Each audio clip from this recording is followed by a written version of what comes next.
कुर्सी खाली पड़ी थी।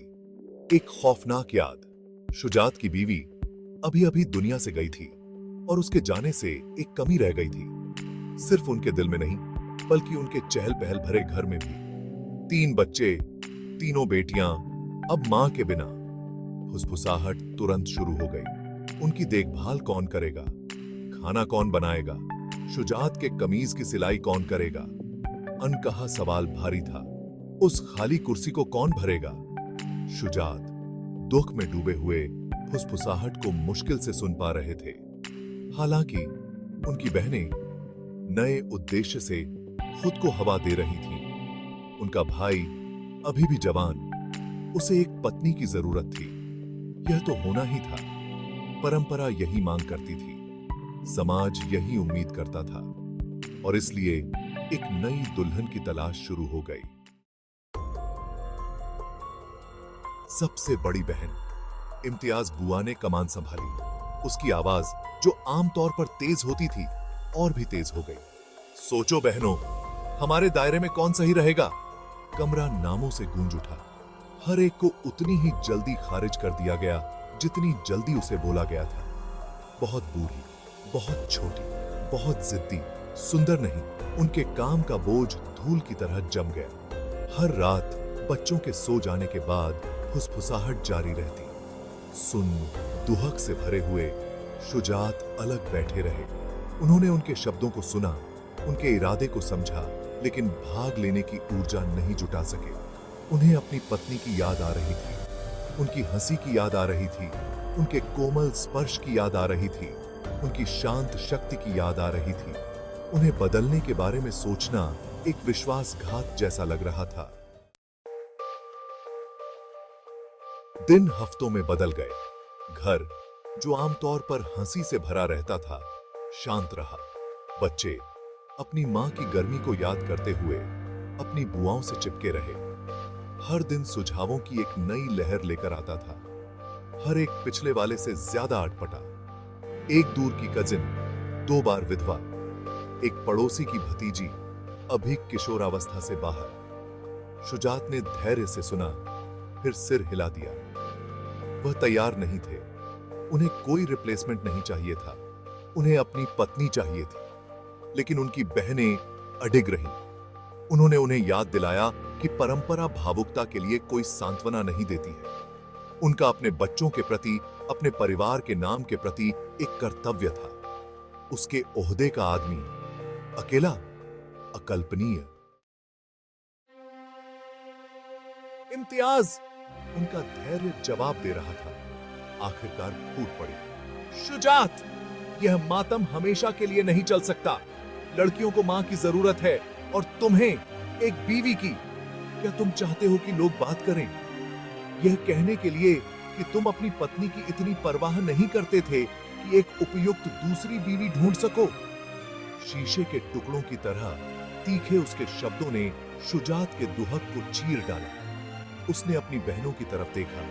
उनके चेहरे पर इम्तियाज की हताशा झलक रही थी। उसने उनकी आंखों में चिंता देखी, उनकी भलाई और उनके परिवार की प्रतिष्ठा के लिए सच्ची चिंता। तब उन्हें एहसास हुआ कि उनका दुख, हालांकि व्यक्तिगत था, एक सामूहिक बोझ बन गया था। उसे अभिनय करने की जरूरत थी, अपने लिए नहीं, बल्कि उनके लिए। भाग 5। एक परिवार बंटा हुआ। खोज फिर से शुरू हुई, इस बार एक नए उद्देश्य के साथ। शुजात, हालांकि अभी भी दुखी थे, ने निष्क्रिय रूप से भाग लिया। उन्होंने सुझावों को सुना, भावी दुल्हनों से मिले। इस सब के दौरान अपनी पत्नी की याद को अपने दिल में संजोए रहे। बहनें उनकी झिझक को भांपते हुए आपस में ही बहस करने लगी। व्यावहारिक और बलवान इम्तियाज ने एक विधवा का पक्ष लिया, जिसे घर चलाने का अनुभव हो। हालांकि छोटी बहनें अपने भाई के जीवन में युवावस्था और जीवंतता के स्पर्श के लिए तरस रही थी। घर एक बार फिर बहस से गूंज उठा। हवा में अनकही तनाव व्याप्त हो गया। भाग 6 चुनी हुई। तभी एक नाम उस शोर के बीच से निकला। सलमा, एक दूर की रिश्तेदार, हाल ही में विधवा हुई थी। अभी भी जवान थी, लेकिन एक शांत ताकत थी जो शुजात के साथ गूंजती थी। वह उससे मिला। परिवार की उपस्थिति में एक साधारण सी मुलाकात की व्यवस्था की गई। उन्होंने बहुत कम बात की, लेकिन उसकी आंखों ने एक परिचित दुहक से भरी हुई उसे छू लिया। उन्होंने उसमें अपने ही नुकसान का प्रतिबिंब देखा, दुख के भार की एक साझा समझ। उसने यह भी देखा, एक महिला प्यार करने में सक्षम, नुकसान से बिखरे जीवन के पुनर्निर्माण में सक्षम। उसने देखा, शायद खुद के लिए आशा की एक किरण, अपनी पत्नी की स्मृति का सम्मान करते हुए भविष्य को अपनाने का मौका। एक बार निर्णय लेने के बाद शांति की एक अजीब सी अनुभूति हुई।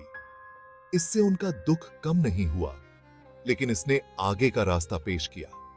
उनकी बहनें, राहत मिली, शादी की तैयारियों में लग गईं। घर इतने लंबे समय से इतना शांत फिर से जीवंत हो उठा। बच्चे एक बदलाव को भांपते हुए अपने अपने खोल से बाहर निकल आए। फिर भी हर रात जब घर में सन्नाटा छा जाता, तो शुजात खिड़की के पास खड़े होकर उस खाली कुर्सी को देखते जो चांदनी में नहाई होती थी।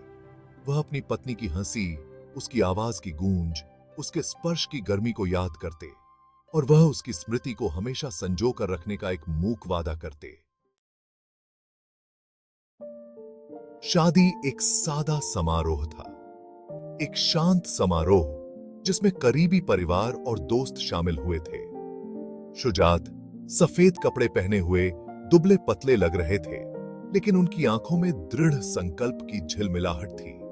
सलमा, उसका चेहरा ढका हुआ था, शांत गरिमा के साथ आगे बढ़ी। जैसे ही वर वधू ने एक दूसरे को वचन दिए, सभा में एक सामूहिक आह फैल गई। यह एक नई शुरुआत थी जो अतीत की उदासी से सराबोर थी, फिर भी एक साझा भविष्य का वादा लिए हुए थी। खोए हुए प्यार के लिए एक मूक वसीयतनामा खाली कुर्सी बनी रही, लेकिन उसके बगल में एक और कुर्सी इंतजार कर रही थी, नई यादों से भरने के लिए तैयार। जीवन, जैसा कि हमेशा होता है, आगे बढ़ गया। सलमा ने शांत कुशलता के साथ घर की कमान संभाली।